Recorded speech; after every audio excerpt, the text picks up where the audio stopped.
Hey guys, welcome back to my channel. Today's video is going to be a Halloween tutorial. For this look, I use some liquid latex and toilet paper. You guys know the drill. Try to keep it away from the hair because when you guys have to peel it off, it actually hurts. I did several layers. Honestly, just work it until you're satisfied with what you have there.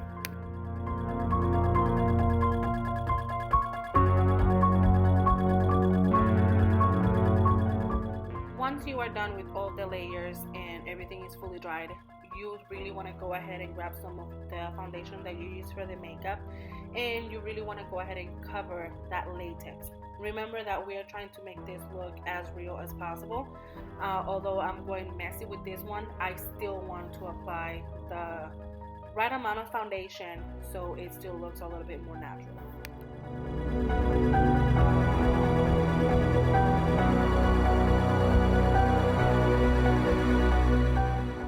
Okay, so now for this part, we are going to start lifting the latex or working pretty much on the shape of the wound itself.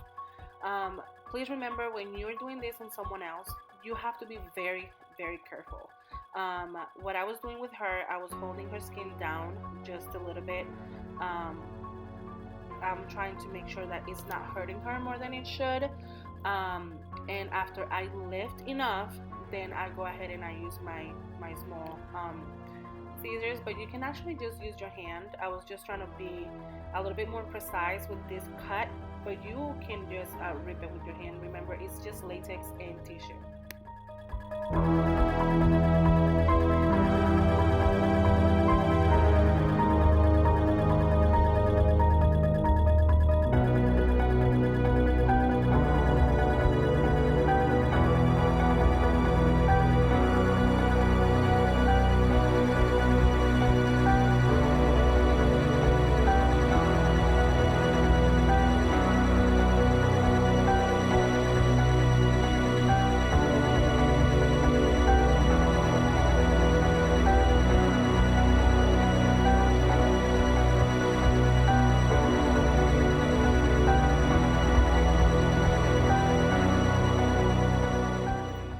The first thing I'm going to do, I'm going to apply some red eyeshadow around the entire edge and a little bit further from it, because I am trying to make this look like it's swollen, because it's obviously we're trying to make it look like it just happened. So we're going to go ahead and we're going to apply that. I am going between the brush and the finger to make it look a little bit more smooth. But I'm also using black eyeshadow because I really want to really mark the edge of this entire wound, because I'm trying to make it a little bit more dramatic. And again, this is going to be more like a messy kind of wound, because it's like something that just happened, and so it's not going to be super clean.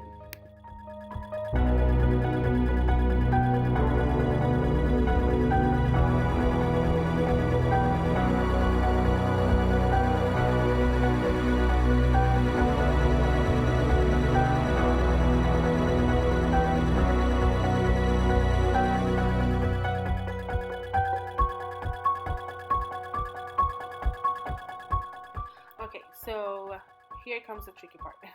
We're going to use a kind of like a reddish face paint. It's not really red, but it's more like a dark purple and a reddish color, because now we are trying to make it a little bit more bloody and a little bit more painful, I guess. Okay guys, we're also going to go between this one green that I'm applying right now and red. I'm going to be patting this too over the wound, because I'm going to make it look like we're starting to get some sort of bruise. This bloody part, I chose to put all the blood inside the pocket that we created with the latex and the tissue. That way when her face is completely straight, we can see it dripping down in more natural.